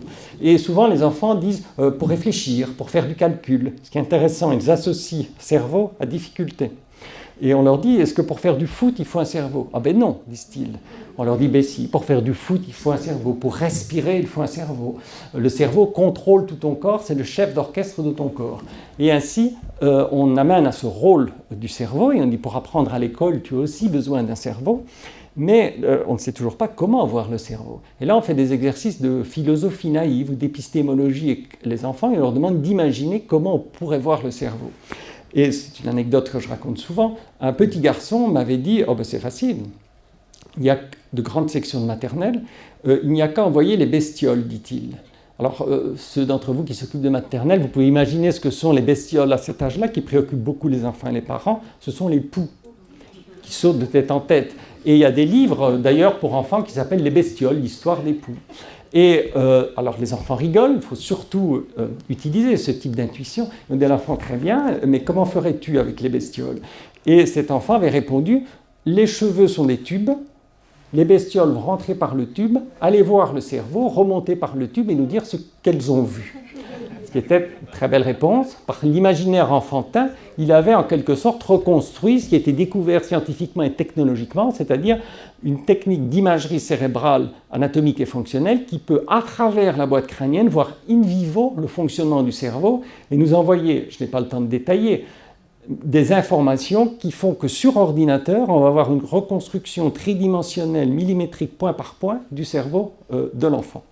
Et ça, une fois de plus, je me suis référé à l'Académie de Platon. Platon en rêvait, il était cérébrocentriste. Mais il a fallu attendre 2 millénaires, et aujourd'hui, pour la première fois chez l'enfant pour l'explorer réellement, scientifiquement. Et enfin, on dit à l'enfant que pas loin de son école, il y a une IRM. On lui dit d'abord que ce n'est pas comme ça que ça se passe, mais qu'il y a une autre technique, une caméra, qui permet de voir ce qui se passe dans son cerveau sans que ça fasse mal.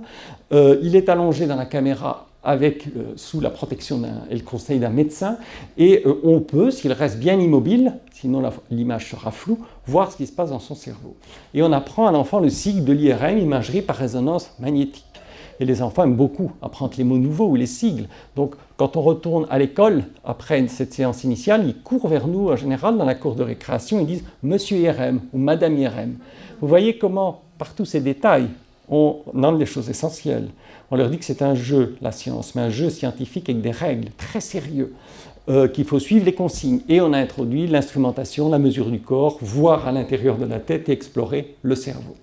Alors après, ça devient très sérieux. Nos enfants sont préparés comme des astronautes qui vont dans l'espace, comme Thomas Pesquet, par exemple, en France, qui est allé dans l'espace.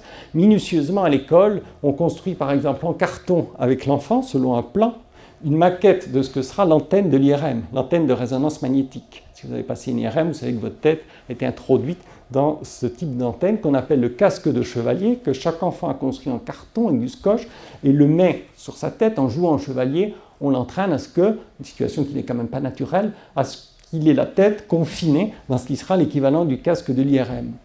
Dans les classes, il existe des tunnels en tissu, comme ça, très souvent, ludiques, qui se replient sur eux-mêmes et qui forment un cercle. Mes collègues, maintenant, mon laboratoire, en ont tous plusieurs dans leur coffre de voiture, et quand on va à l'école, on allonge le tunnel, l'enfant s'y couche, il apprend le confinement horizontal, qui sera l'équivalent du tunnel de l'IRM.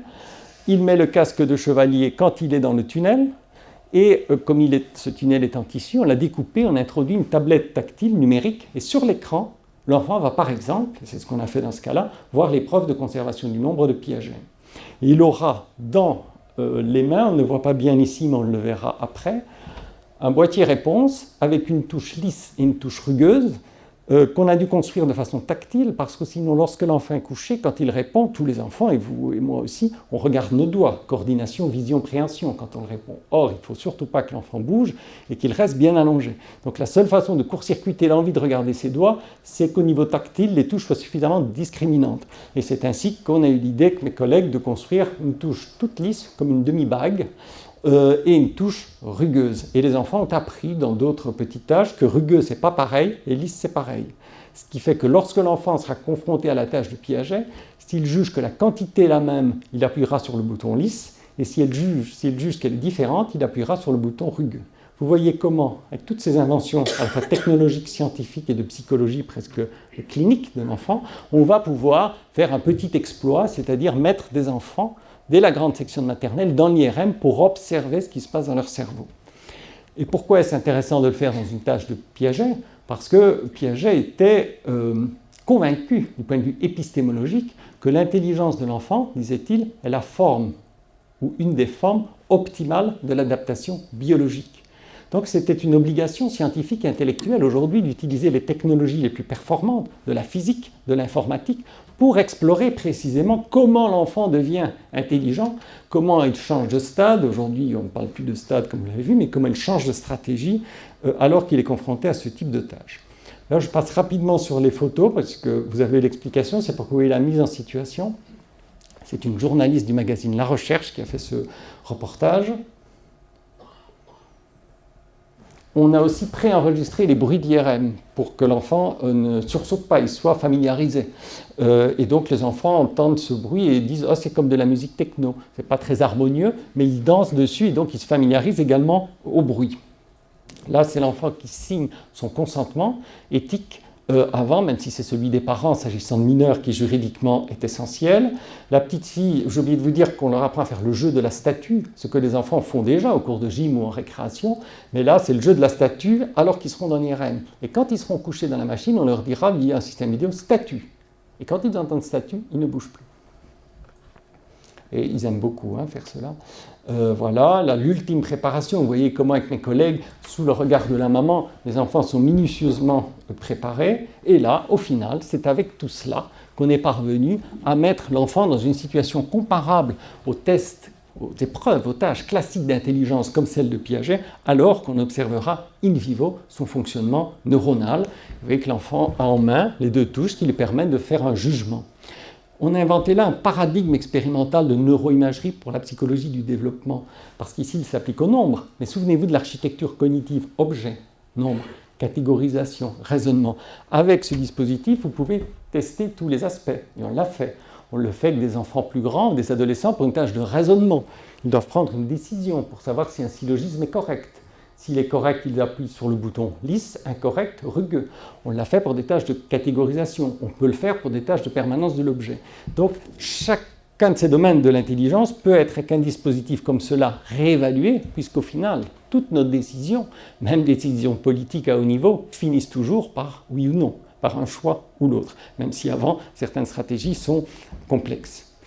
L'enfant juste avant de passer l'IRM, et nous, lorsque l'enfant est dans l'IRM, vous voyez le petit, à peine ses pieds qui dépassent, qui sortent de la machine, nous sommes dans la salle de contrôle et c'est là que nous avons la reconstruction tridimensionnelle point par point du cerveau de l'enfant. Et ça, c'est tout à fait nouveau.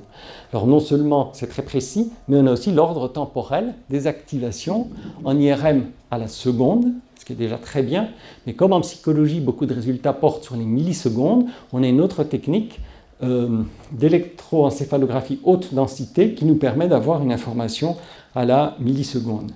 Là, c'est une séquence qu'on aime bien parce qu'il y a une pause au milieu de l'examen pour qu'il ne soit pas trop long. Et c'est le moment où l'enfant, ici cette petite fille, voit son propre cerveau sur l'écran. On n'a jamais vu d'image de notre cerveau. On a des images de papy, de mamie, à la montagne, à la mer, de tas de situations, mais pas de notre propre cerveau. Donc c'est aussi important dans cette nouvelle génération, cette conscience réflexive qu'ils peuvent avoir de leur cerveau qui apprend. Maintenant, revenons-en aux résultats scientifiques.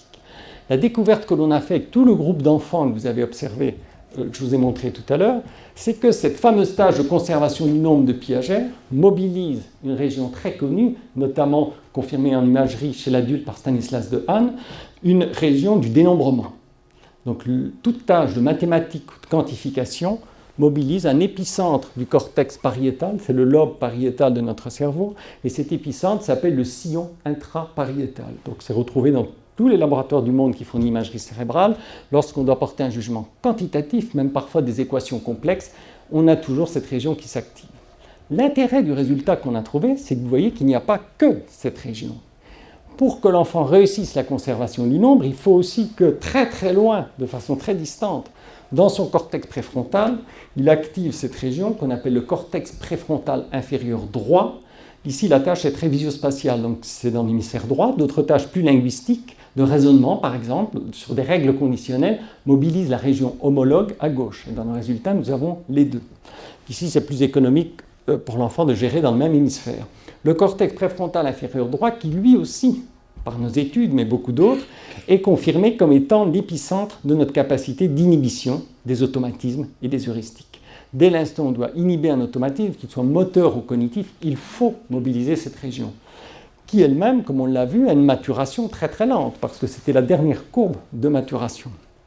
Et ce qui se passe dans l'épreuve de Piaget, ceci c'est ce qu'on appelle dans le cerveau de l'enfant un phénomène de spécialisation fonctionnelle interactive, c'est le mot scientifique, je vous le traduis, ça veut dire apprendre à faire travailler ensemble des régions différentes de son cerveau et parfois très distantes.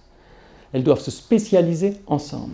Et donc ici, et ça correspond bien à l'analyse que je vous ai donnée de la tâche de Piaget, l'enfant ne doit pas seulement utiliser un algorithme de comptage qui est dans le cortex pariétal, mais il doit, grâce à son cortex préfrontal, être capable d'envoyer un ordre inhibiteur et activateur à longue distance.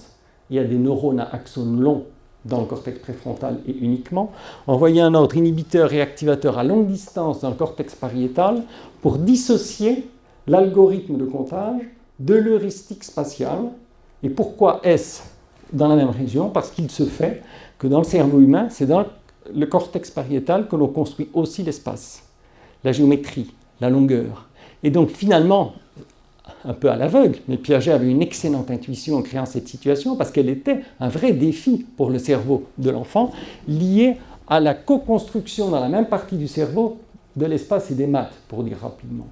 Et donc aujourd'hui, on peut vraiment, j'espère que c'est la diapo suivante, oui, voilà, on peut vraiment d'abord montrer que cette région de l'inhibition est bien corrélée avec des tests d'inhibition autres que l'on fait réaliser à l'enfant à l'école. Là, c'est par exemple un test de Stroop, où il y a un conflit entre le corps de l'animal et sa tête, et l'enfant doit dénommer rapidement le nom du corps de l'animal. Quand il s'agit d'un mouton avec une tête de mouton, c'est facile. Il n'y a pas de conflit, comme quand la longueur est égale au nombre. Mais quand il s'agit d'un cochon avec une tête de vache, il y a un conflit, surtout qu'on identifie plutôt selon la tête. Eh bien, le score, ce qu'on appelle un Stroop animal, parce qu'il y a aussi le Stroop plus classique pour les enfants plus grands, le mot vert écrit en rouge, par exemple. Le mot vert écrit en rouge, et vous devez dénommer la couleur d'impression du mot. C'est l'équivalent de ce test pour l'enfant d'école maternelle et qui a été validé en neuropédiatrie. Donc, on a utilisé ce test comme contrôle extérieur que nous ont demandé des experts, des référés, et on a pu montrer une très belle corrélation entre la variabilité des performances des enfants dans ce test et le signal BOLD, donc le signal neural d'oxygénation du sang, dans la région de l'inhibition lorsque l'enfant résout la tâche de Piaget. Or, dans un cas, c'est une tâche de catégorisation, chez Piaget, c'est une tâche de nombre, ce qui nous montre bien que c'est la capacité centrale, exécutive d'inhibition qui est impliquée et pas le nombre lui-même. Pourquoi est-ce possible? Parce qu'en effet, comme je l'évoquais en physiologie, et Jean-Pierre Changeux a très bien montré cela, dans le cortex préfrontal, nous avons des neurones à axones longs qui peuvent avoir jusqu'à 10 cm. Et ce qu'on est en train de découvrir, notamment grâce aux mesures de connectivité, c'est-à-dire les faisceaux de matière blanche qui entourent les axones et qui accélèrent la vitesse de conduction de l'influx nerveux, que en fait, l'enfant doit apprendre très vite, le plus vite possible, dans une tâche, à envoyer un ordre inhibiteur vers le cercle blanc ici, qui symbolise le système heuristique, la longueur, pour ensuite envoyer un ordre activateur vers l'algorithme, le comptage, qui est tout à fait connexe dans le sillon intrapariétal, qui se superpose anatomiquement. Et ce qu'on est en train de découvrir, pour nous c'est passionnant, c'est que cette superposition anatomique crée ce qu'on a toujours appelé, avec Stroop depuis 1935, l'interférence cognitive. Tous les étudiants psychologues ont appris l'interférence. Eh bien, on découvre dans un grand nombre de situations que cette interférence, en fait, apparaît quand il y a par ailleurs superposition anatomique, totale ou partielle, des stratégies, des réponses qui sont en interférence. Et c'est tout à fait le cas pour le nombre et la longueur dans l'épreuve de Piaget. Et donc, c'est un phénomène qu'on peut appeler de géopolitique cérébrale, c'est-à-dire l'enfant doit apprendre, tel un ministre de l'Intérieur qui enverrait des ordres à son préfet en province, donc du cortex préfrontal vers un lobe, doit apprendre à envoyer un ordre inhibiteur et activateur à longue distance. Et c'est cela, la spécialisation fonctionnelle interactive. Être capable de faire travailler ensemble des régions très différentes, en n'oubliant pas cette double dynamique que j'ai évoquée dès le départ, d'inhibition et d'activation. Et donc ça, on l'a démontré de façon très précise, et aussi avec, vous voyez ici un enfant qui passe de l'EEG haute densité, où on a la résolution temporelle en dizaines de millisecondes, et vous voyez ici que d'abord le sillon intrapariétal lié à la longueur s'active. Si l'enfant s'arrête là, il va répondre, comme Piaget l'observait, qu'il y en a plus là parce que c'est plus long, plus au-dessus parce que c'est plus long. Ensuite, il faut que le cortex préfrontal, zone épicentre de l'inhibition, s'enclenche pour envoyer un ordre inhibiteur vers ce sillon intrapariétal dédié à la longueur, donc l'heuristique longueur égale nombre, et en un troisième temps, envoyer un ordre activateur vers une autre partie du sillon intrapariétal qui est dédiée à l'algorithme exact de comptage. Et c'est aussi précis ce qui se passe, en fait. Et c'est de cela qu'il faut avoir conscience pour réellement comprendre la construction de l'intelligence, et l'exemple qu'on vient de voir concernait le nombre. Un exemple pour le raisonnement. Vous allez voir que si on considère l'adolescent ou le jeune adulte, dans des tâches cette fois de raisonnement conditionnel, du type s'il n'y a pas de carré rouge à gauche, alors il y a un cercle jaune à droite, et qu'on demande à l'enfant, à l'adolescent, pour le coup, à vous-même, si on avait le temps de rendre cette règle fausse, un test de falsification de règles conditionnelles, comme se seraient amusés à faire les logiciens, Aristote, Descartes ou Piaget, eh bien on constate, et là on rejoint le constat de Kahneman, que la plupart des individus interrogés, y compris les adultes, et on l'a testé en France, c'est qu'un groupe de polytechniciens, donc qui ont tous les algorithmes logiques et mathématiques utiles à la résolution de cette tâche, eh bien la plupart des individus se trompent, répondent carré rouge, cercle jaune, qui est une heuristique d'appariement perceptif, qui consiste à reprendre les deux éléments, les deux formes géométriques qui étaient citées dans la règle, mais qui ne rend pas du tout la règle fausse. S'agissant d'une règle conditionnelle, l'algorithme exact est une table de vérité très simple. antécédent conséquent, partie ci de la phrase, partie alors, deux valeurs de vérité, vrai ou faux. Premier cas de figure, vrai, vrai. Deuxième, vrai, faux. Faux, vrai, faux, faux. Si on décline cet algorithme exact, on sait que la seule situation dans ce tableau, la seule ligne qui est susceptible de rendre la règle fausse, c'est un antécédent vrai, être dans les conditions d'application de la règle, et un conséquent faux. C'est-à-dire que dans ce cas, il fallait ne pas mettre de cercle rouge, de carré rouge à gauche, puisque la règle disait s'il n'y a pas de carré rouge à gauche, il fallait que l'antécédent soit vrai. Pour dire rapidement, il fallait donc inhiber carré rouge, et ensuite ne pas mettre de cercle jaune à droite pour rendre le conséquent faux, c'est-à-dire inhiber cercle jaune. Donc la réponse carré bleu, losange vert, est une réponse logique. Mais il y a des tas d'autres réponses logiques possibles que vous avez peut-être eu le temps de rapidement imaginer. Néanmoins, notre cerveau, qui normalement est au stade logico-mathématique de Piaget, qui devrait réussir cette tâche qui peut vous paraître complexe, mais qui est en fait extrêmement simple, vous la retrouverez dans mes livres, est une tâche qui doit être absolument réussie au stade logico-mathématique de Piaget, la dernière marche de l'escalier que l'on voyait tout à l'heure. 90% des populations interrogées échouent. Donc, le décalage à la logique n'est pas l'exception, comme le disait Piaget, c'est la règle. Et c'est ce qu'a découvert Kahneman.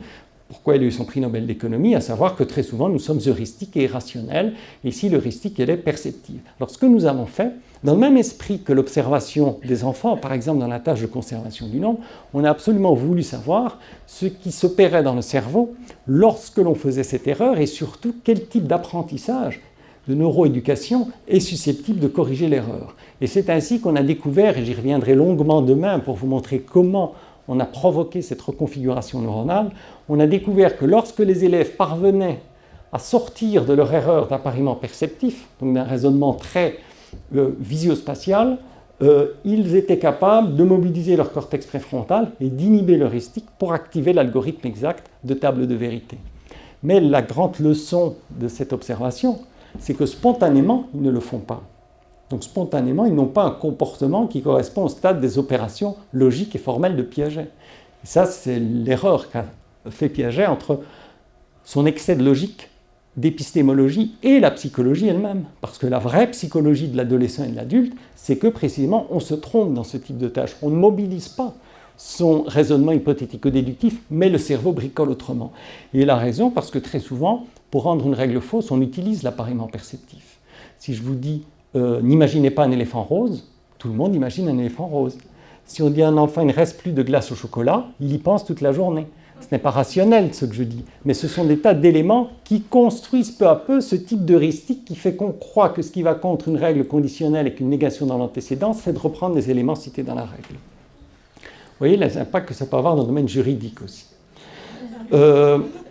Et ce dernier résultat vous montre, avec un dernier exemple, on était parti de l'erreur à nommer chez le bébé, combien chez l'adolescent et chez l'adulte, notre cerveau reste susceptible d'être mis en défaut d'intelligence par ce défaut exécutif d'inhibition et d'activation de la bonne stratégie, ici de raisonnement, au bon moment. Et c'est en ce sens que je disais tout à l'heure que l'erreur à nommer, c'est l'ancêtre cognitif de ces erreurs de raisonnement beaucoup plus tardives. Voilà, le dernier exemple que je viens de vous donner, c'est que même si la logique est bien construite à l'adolescence, comme le pensait Piaget, la réalité psychologique est que très souvent, on n'utilise pas. Et nous sommes dominés par nos heuristiques, d'où les décisions absurdes, d'où les observations de comportements irrationnels qui sont vraies, comme on le sait, dans le domaine logique et aussi dans le domaine moral, le désordre social et dans le monde que j'évoquais tout à l'heure. Donc demain, on verra comment, entre le pré-test et le post-test, on peut par une pédagogie particulière, déclencher cette reconfiguration cérébrale qui est en fait une illustration ici dans le cerveau de l'abstraction, parce qu'on va passer de la perception à la logique.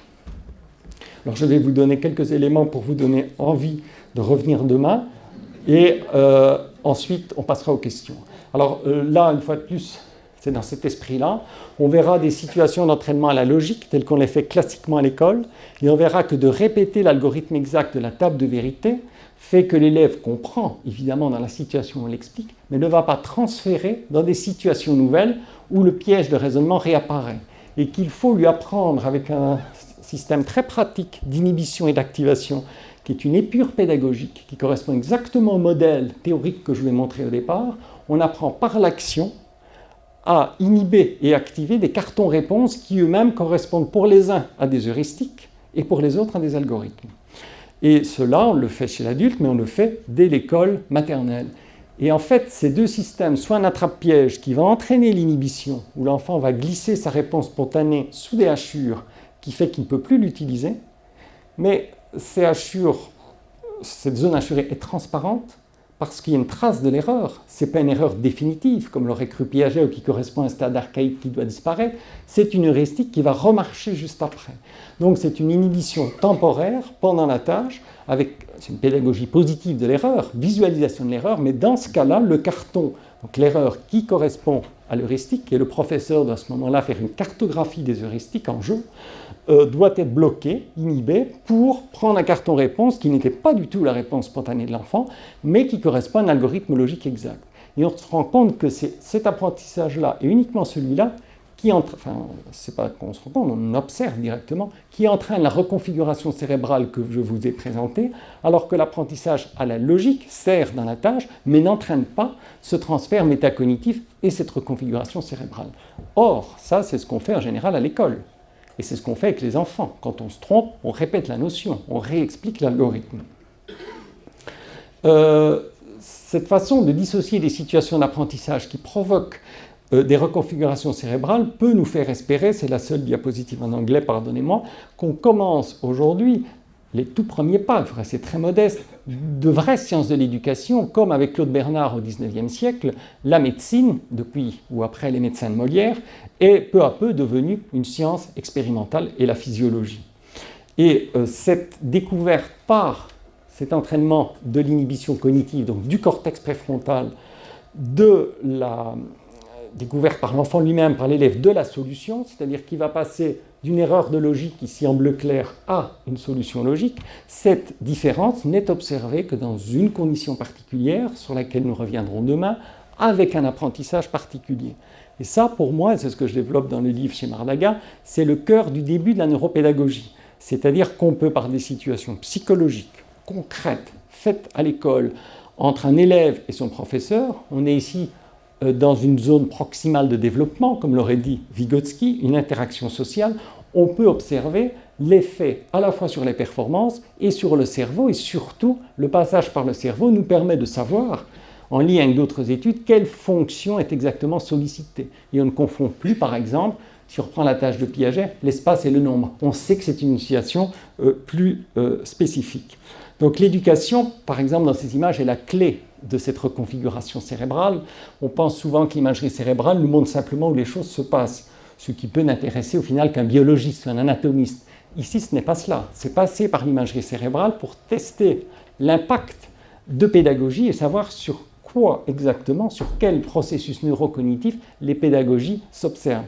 Parce que c'est une interaction entre un professeur et un élève qui a entraîné chez le même élève cette plasticité, c'est-à-dire cette reconfiguration neuronale.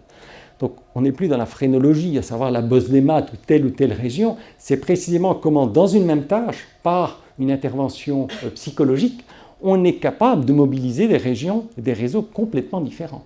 Vous avez ici une reconfiguration postéro-antérieure dans la même tâche de raisonnement logique. Donc il ne s'agit pas de trouver la région de la logique, il s'agit de voir comment les réseaux se reconfigurent sous l'impact d'une intervention éducative. Ce qui, vous le comprenez, responsabilise énormément les professeurs, énormément les parents, parce qu'il ne s'agit pas de dire les neurosciences, c'est génétique, donc c'est inné, c'est la structure du cerveau, et l'école ne peut rien y faire, c'est tout le contraire.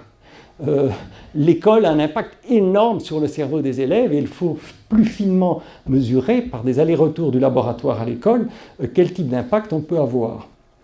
C'est en ce sens que je dis, vous avez vu des humains tout à l'heure qui passaient des expériences, que les neurosciences contemporaines sont extrêmement humanistes, au sens où il était Montaigne qui parlait déjà d'une éducation au contrôle de l'esprit.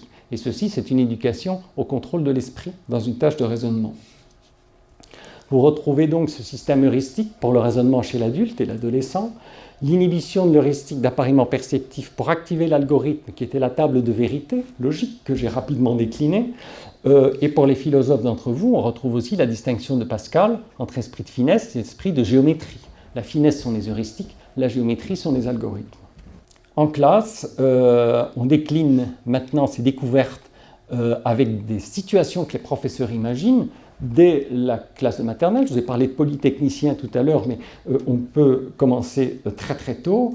Et on a ainsi réexploré, et je vous le présenterai donc demain, l'objet, le nombre, la catégorisation, avec à la fois l'idée que l'émergence d'un comportement nouveau à l'école dépend de la maturation des systèmes cérébraux, ce que l'on a vu pour le cortex préfrontal, de la spécialisation interactive de plusieurs régions distantes, par exemple le frontal et le pariétal dans la tâche de Piaget, et le tout sous l'impact essentiel de l'apprentissage, qui justement ne doit pas attendre cette maturation, mais qui peut apprendre à faire travailler des régions différentes pour gérer ce système dynamique et non linéaire qu'est le cerveau humain.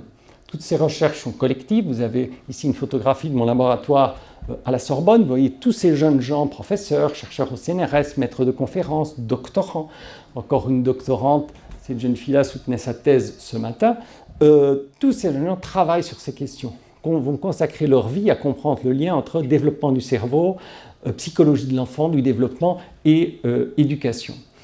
Historiquement, le laboratoire que je dirige fut toujours un laboratoire de psychologie dédié à ces questions, au 4e étage du 46 rue Saint-Jacques à la Sorbonne.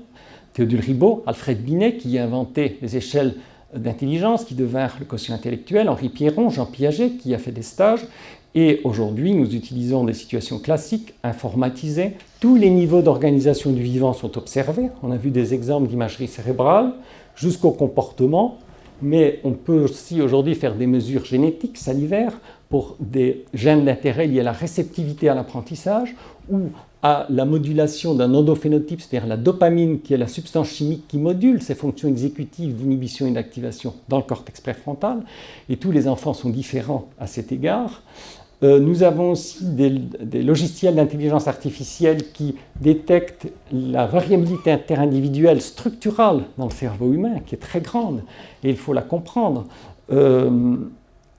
Grâce à un logiciel donc, que vous avez sous les yeux, qui peuvent être liés en partie à la prédiction des performances scolaires pour la lecture, et donc on éclaire l'éducation, l'apprentissage, et à la fois les contraintes et le potentiel, c'est-à-dire la liberté, et en l'occurrence la liberté pédagogique.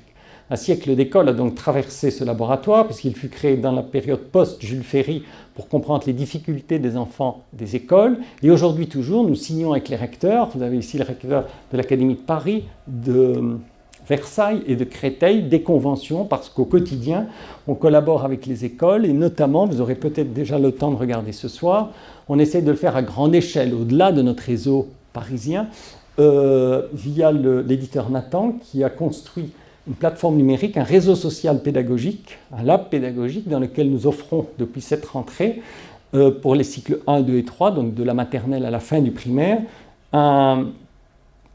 c'est pour remercier Marc, tout un travail de collaboration avec des cartographies des heuristiques que je vous présenterai demain. Il y a des tas d'heuristiques scolaires, je vous en ai donné quelques exemples, et surtout des professeurs qui veulent essayer d'expérimenter cet entraînement en fonction attentionnelle, exécutive, d'inhibition et d'activation qu'on n'entraîne pas systématiquement à l'école. Je remercie donc Marc Richel de m'avoir donné l'opportunité de vous présenter cela aujourd'hui et encore demain. Et nous allons pouvoir discuter, je vais répondre à vos questions et je vous remercie de votre attention.